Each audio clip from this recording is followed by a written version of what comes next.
sangga. Kaya ako nakaka-counter ay meron akong space. May space eh. May gagalaw ko pa dun eh. Yun ang kailangan ko. Isa pa, nasa akin ang balanse ko. Kunin mo agad yung balanse niya. Ito yun. So, paano siya makaka-counter kung nasa akin ang balanse niya? Diyan mo muna siya i-guard. Then yung disarming natin, maraming pwedeng disarming. Pwedeng dun mismo. Pwedeng, apakan ko lang yan. Saksak. Pag nakuha ko na yan, paano ako magka-counter? Pwede ko ba siyang sapaking ganon? Pwede ko ba siyang tuhudin? Pwede. Kaya lang, huwag niyong kalilimutan. Huwag natin kalilimutan na ito ay knife. Pag sinunto ko siyang ganon, at ito yung nakalusot, nabitawan ko, nakalusot doon, nasunto ko siya, nasaksak ako, sinong lugi? Ako, di ba?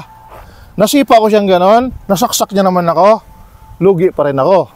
So pag nag-counter tayo, nasecure natin, wala na yung balanse, nasa akin na yung balanse.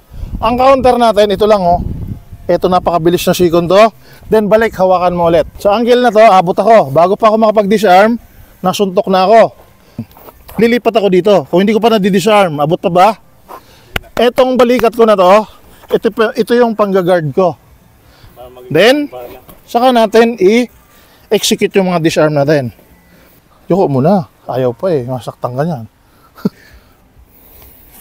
Disarm na yan.